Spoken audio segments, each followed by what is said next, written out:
Isang taong yelo ang tumayo sa nagyeyelong bay, sa loob ng bulkan na sumasabog ng apoy.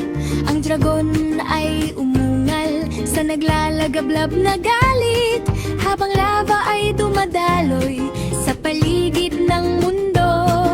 Ang kanyang mga braso ay yelo at lamig, habang init at lamig ay nagsimulang maglaban.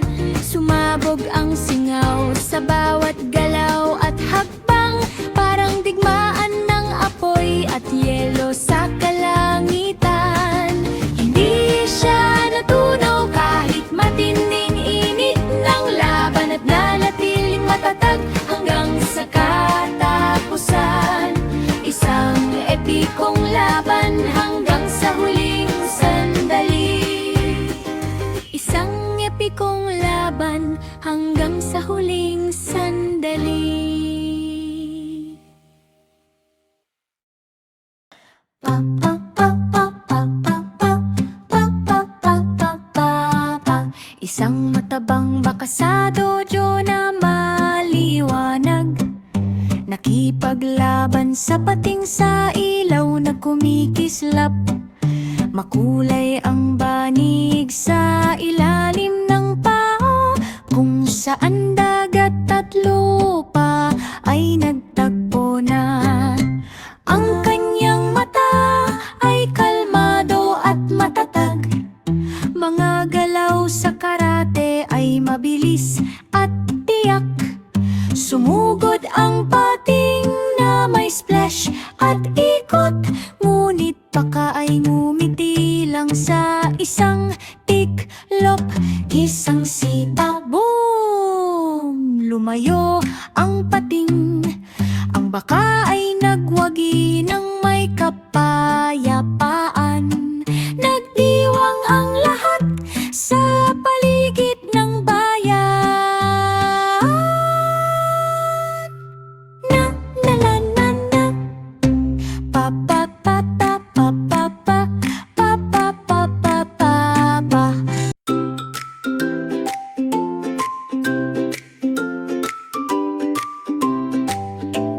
Ang batang sisiw ay nakarinig ng malakas na ingay. Ang lobo ay umaalulong sa paligid ng bayan. Ito'y tumatapak ng malakas sa lupa, habang alingaw ay umanig sa buong lugar. Ang sisiw ay nagsabi ng tigil na matapang. Hawak ang buds na maliwanag at marangal. Ang lobo ay tumigil na parang natigilan, habang kagubatan ay naging tahimik at payapa. Wala nang ingay na maririnig sa paligid. Ang sisiw ang nagbalik ng kapayapaan sa mundo.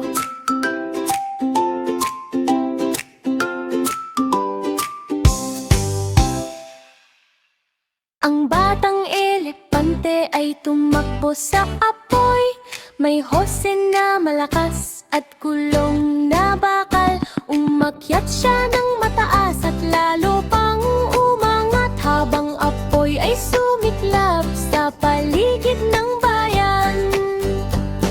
Pinatay niya ang apoy gamit ang lakas, habang tao ay sumisigaw ng saya at galak. Ang kanyang trunk ay gumagalaw na parang hose, habang tubig ay tumatama sa naglalagablab. Pinalamig niya ang apoy na nag-aalab, isang bayani na hindi kailanman umatras. Wala nang apoy, tahimik na ang lugar. Ang batang kambing ay nagsimulang maglaro.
Isang mahinahong gawain ng paggaling.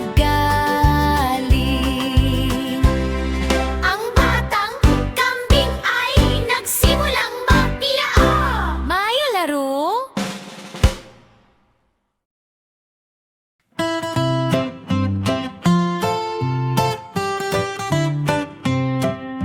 Ang hamster ay pumasok sa kahon na karton. May mga gear at gulong na umiikot. Pinapaikot niya ang mga bahagi na parang orasan, habang naglakbay sa panahon ng mabilis. Lumagpas siya sa hinaharap at nakaraan, habang mundo ay umiikot sa kakaibang daan. Suot niya ay maliit na suit at medyas, habang oras ay nabaluktot sa paligid.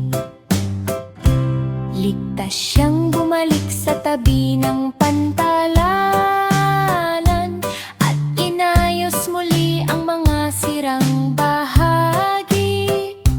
Isang time machine mula sa kahon ng sapatos.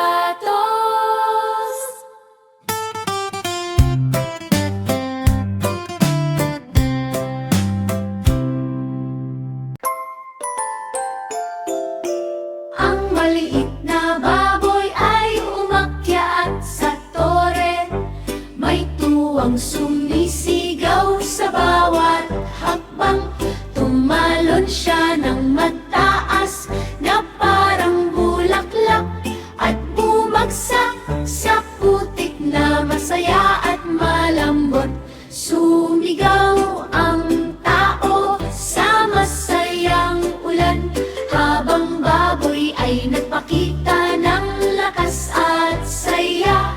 Umiikot siya sa putik na parang tsokolate, habang tawa ay umaaling naungaw sa paligid. Ibinigay sa kanya ang gintong gantimpala, isang kampyon sa putik na palisahan. Ang piglet ang hari ng splash na araw.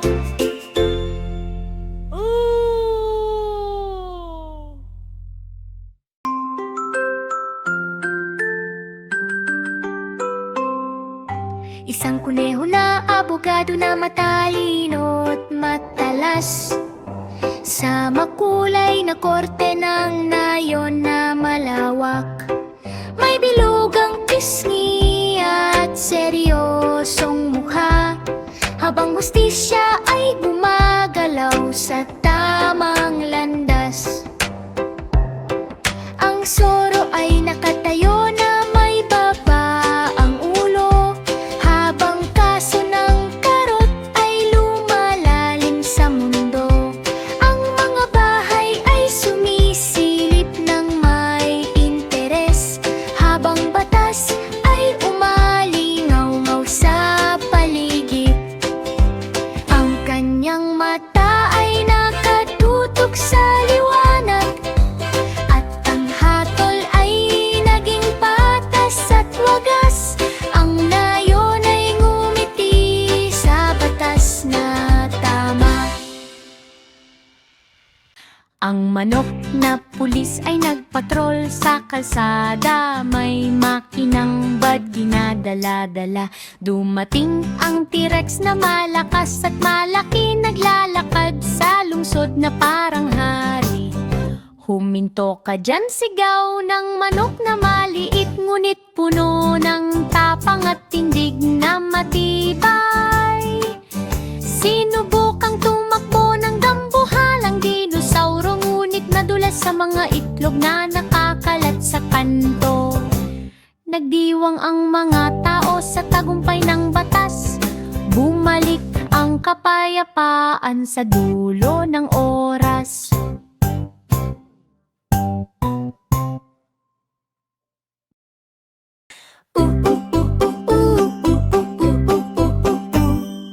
Isang na batang babae ang tumayo sa langan. Hawak ang lubid ng buong lakas at tapang. 10 elepante ang humila ng sabay-sabay. Yumanig ang lupa sa lakas nilang taglay. Hindi siya bumitaw kahit gaano kahirap. Nakabaon ang paa sa lupang matatag. Biglang nadulas ang mga elepante sa huli, at siya ang nanalo sa laban na masigla't maliit. Sumigaw ang lahat ng hip-hooray sa saya. Sikaw ay pumasok.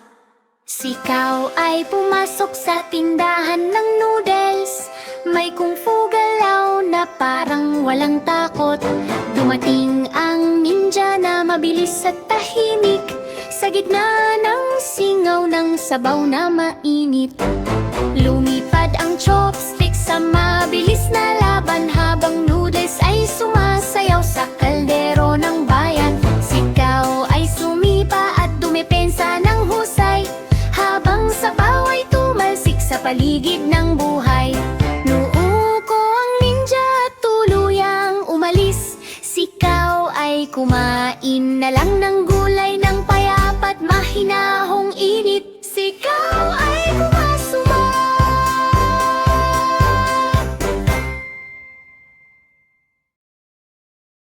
Isang jackal. Isang jackal ang sumakay sa tangke ngayong araw. Sa gitna ng buhangin na maliwanag at mainit, ang mga gulong ay dumudurog sa bato at lupa. Habang hangin sa disyerto ay sumasayaw sa daan, ang araw ay sumisikat na gintong apoy. Habang traps ay gumugulong sa bawat direksyon, tumawa siya sa tapang at ligaw na saya habang tumatawid sa malawak na disyerto.